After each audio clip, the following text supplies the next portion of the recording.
Qual a importância do controle do ambiente interno para a nossa saúde ou doença? E qual a diferença entre homeostase e estado estável? Vamos explicar sobre tudo isso nessa videoaula, mas antes aquele recado muito importante.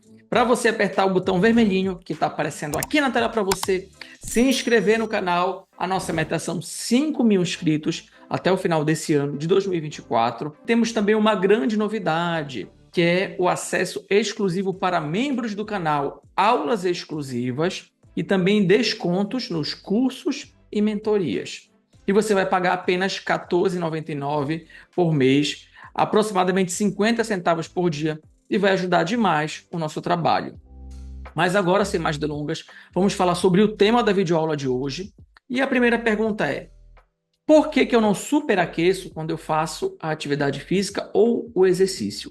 E como é que é regulada, mantida a nossa temperatura corporal? Por isso que é importante que nós possamos estudar o controle do ambiente interno, porque tem uma relação muito forte com a saúde e também com as doenças. Quando a gente olha esse gráfico aqui, a gente vai encontrar duas variáveis. O tempo de exercício, que está no eixo X, que é a variável horizontal, que está em minutos, e temos também a variável vertical, que está no eixo Y, que é a temperatura corporal. Partindo da posição aqui do repouso, quanto é a temperatura corporal? 37 graus Celsius. À medida que você aumenta o tempo de exercício, o que vai acontecer? Começa a aumentar a temperatura corporal. Só que chega um momento que o teu corpo não vai mais aumentar a temperatura corporal porque seria perigoso. Você iria superaquecer e até matar as células do nosso corpo. Quando você chega no seu limite, a gente chama isso de steady state, que é um estado imutável. Isso aconteceu porque o teu corpo ele está regulando essa temperatura corporal, que ficou próxima aqui de 38 graus.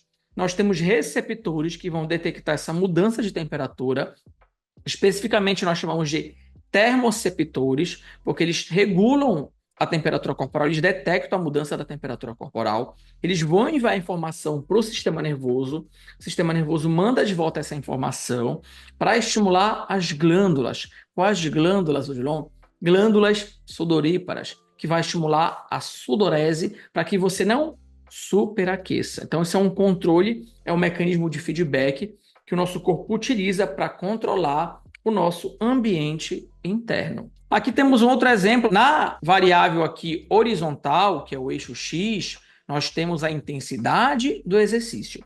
E na variável vertical, que é o eixo Y, temos a frequência cardíaca. E observa que à medida que vai aumentando a intensidade do exercício, ó, quando chega aqui próximo de 80% a 100%, aumentou de maneira demasiada também a frequência cardíaca. A gente percebe que a frequência cardíaca ela depende da intensidade do exercício. Por isso que a gente fala que ela é a variável dependente. E a intensidade não depende, é a variável independente. É muito comum nós encontrarmos esse tipo de gráfico em livros de fisiologia do exercício e que vocês também possam compreender e interpretar. Então, só para repetir aqui, a frequência cardíaca que está no eixo Y, a variável vertical, a gente chama de variável dependente, porque à medida que você aumenta a intensidade do exercício, você aumenta a frequência cardíaca. E aí você chegaria, vamos supor, se você continuasse, na sua frequência cardíaca máxima. E se você mantivesse, se fosse possível, né, ficar um bom tempo ali, vamos dar um exemplo, poderia até chegar no estado estável, que eu já expliquei anteriormente, que no inglês é o steady state, que é o estado imutável que o teu corpo está utilizando ali para controlar esse ambiente interno, porque você não vai ultrapassar a sua frequência cardíaca máxima, até por uma questão de segurança cardiovascular. E o que é o termo homeostasia? É muito simples, gente. É a manutenção do teu ambiente interno relativamente estável. E essa palavra relativamente estável faz muita diferença. Porque o nosso corpo ele sempre vai ter pequenas modificações dentro de uma zona que a gente considera saudável e palpável.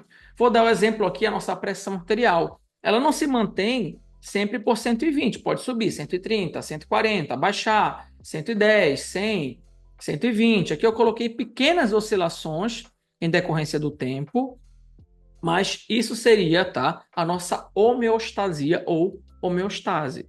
É o controle do ambiente interno relativamente estável.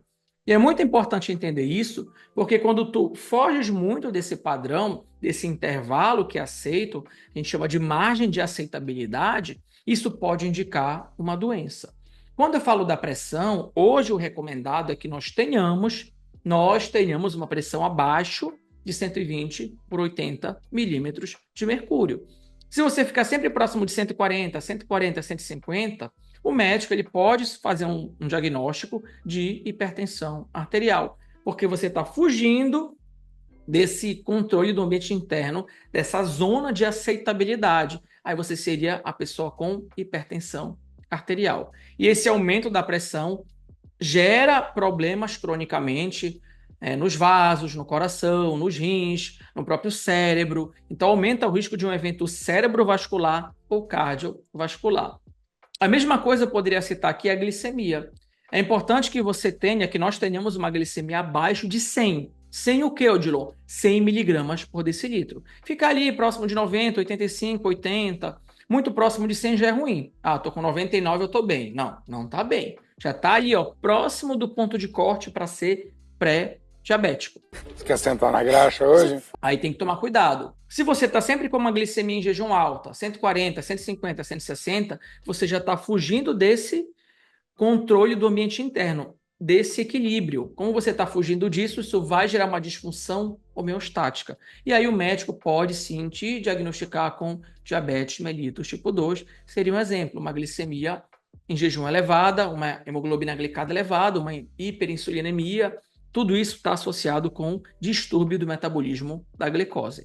Já expliquei para vocês também a importância desse centro de controle, que é a questão do feedback positivo e do negativo. É muito comum o nosso corpo funcionar, mas por meio do feedback negativo. Eu dei o exemplo da própria sudorese, que quando tu começas a aumentar a temperatura corporal, você tem receptores que vão detectar essa mudança. Existem vários receptores no nosso corpo. Receptor para temperatura, são os termoceptores. Receptores para dor, nociceptores, receptores que detectam mudança da pressão, baroreceptores ou baroceptores, temos os quimioceptores.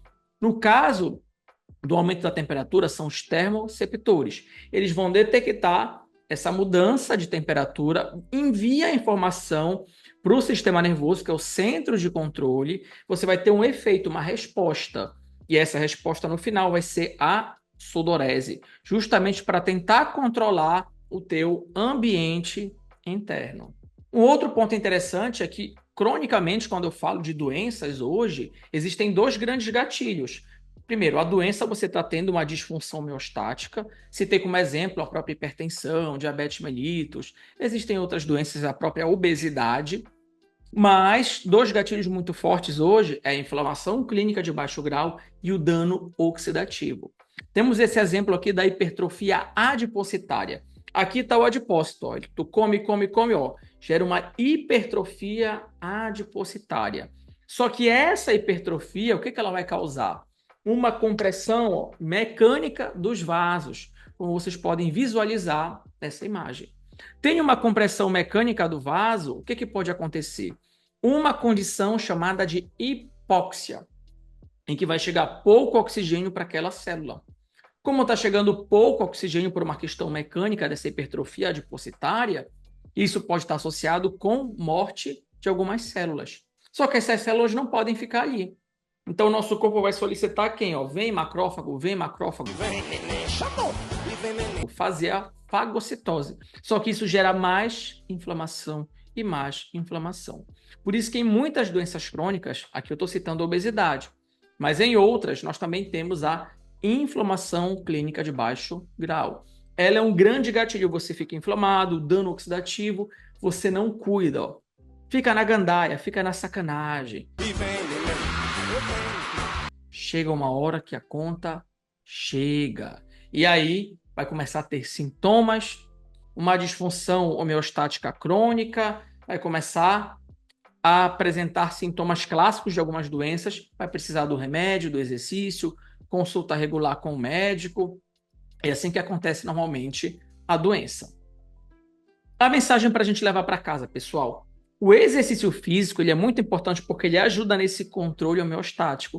Quando eu faço exercício, eu consigo controlar minha pressão cronicamente, logicamente. Minha glicemia, minha insulina, consigo reduzir a adiposidade. Então, tem N mecanismos aí. Tanto é que o exercício tem um efeito pleiotrópico. A disfunção homeostática crônica pode indicar, sim, uma doença. E eu citei como exemplo aí a obesidade, diabetes mellitus, a hipertensão arterial. E a inflamação clínica de baixo grau, mais o dano oxidativo, hoje são gatilhos para as doenças crônicas. Se vocês tiverem alguma dúvida sobre essa aula, esse tema, coloca aqui nos comentários, vai ser um prazer responder e a gente se encontra até a próxima aula. Forte abraço.